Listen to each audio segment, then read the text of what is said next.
Genesis chapter 8. And God remembered Noah and every living thing and all the cattle that was with him in the ark. And God made a wind to pass over the earth, and the waters assuaged. The fountains also of the deep and the windows of heaven were stopped, and the rain from heaven was restrained, and the waters returned from off the earth continually. And after the end of the 150 days, the waters were abated, and the ark rested in the 7th month, on the 17th day of the month, upon the mountains of Ararat. And the waters decreased continually until the 10th month. In the 10th month, on the first day of the month, were the tops of the mountains seen. And it came to pass at the end of 40 days that Noah opened the window of the ark which he had made, and he sent forth a raven, which went forth to and fro until the waters were dried up from off the earth. Also he sent forth a dove from him to see if the waters were abated from off the face of the ground.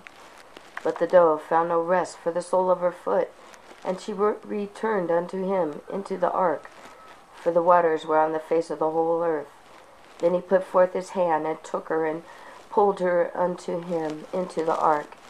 And he stayed yet other 7 days.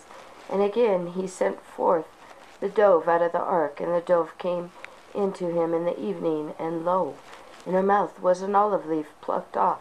So Noah knew that the waters were abated from off the earth.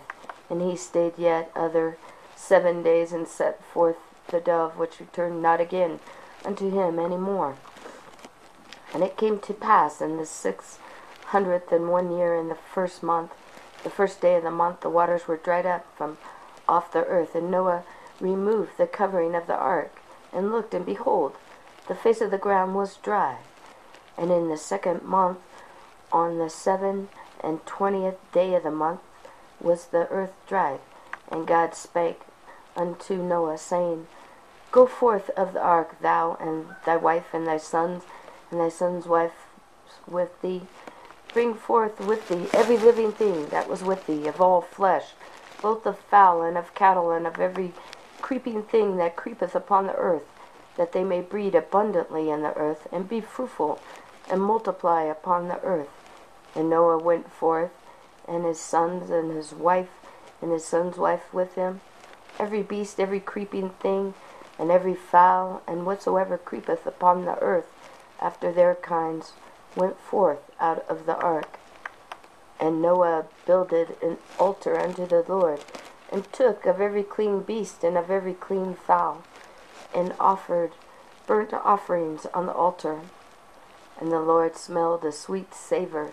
And the Lord said in his heart, I will not again curse the ground any more for man's sake, for the imagination of man's heart is evil from his youth. Neither will I again smite any more every living thing living as I have done, while the earth remaineth, seed time and harvest and cold and heat and summer and winter and day and night shall not cease.